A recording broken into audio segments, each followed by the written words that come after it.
बिस्मिल्लाहिर्रहमानिर्रहीम। अस्सलाम वालेकुम डियर स्टूडेंट्स। आज का क्लास है role of cell membrane in the transport of material.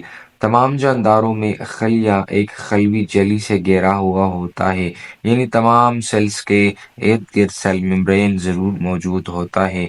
खलवी jelly मवाद के खली के अंदर दाखिले या हरकत को कंट्रोल करती है। खलिया मुसलसल अपने बैरूनी माहौल के साथ मवाद का तबादला करता रहता है, यानी जो चीज़ें सेल को चाहिए तो वो माहौल से ली जाती हैं, और जो चीज़ें सेल की ज़रूरत से ज़्यादा है तो वो माहौल को रिलीज़ कर दी जाती हैं, यानी exchange of material between the cell and the external environment जो है वो जारी व सारी रहती है।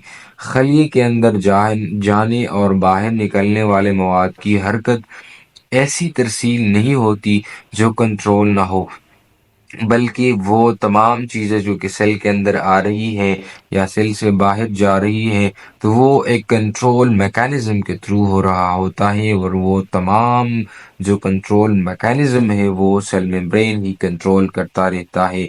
बल्कि जो कुछ मवाद इसमें से गुजर जाते हैं और कुछ नहीं गुजरते, तो इसी तरह जो सेल मेम्ब्रेन है वो सीमी परमिएबल लेयर के तौर पर मौजूद होता है, जो कि कुछ चीज़ों को अलाउ करता है वो कि वो उससे गुजर जाए, और कुछ चीज़ों को वो अलाउ नहीं करता कि वो उनसे ना गुजरते जाए। इसी तरह खलवी जली का बुनियादी काम मवाद के अंदर और बाहर जाने के अमल को कंट्रोल करना है। मुख्तलिफ अक़साम के मालिक्यूल्स खलवी जली में से गुजरते हैं। इन तमाम में से पानी सबसे अहम है। बहुत से गैर नमियाती नमकियात महलूल की सूरत में खलवी जली में से गुजरते हैं। मुतअद्दिद अफ़आल के तबादले के ज़िम्मेदार जो हैं वो हमारे साथ सेल मेम्ब्रेन ही हैं।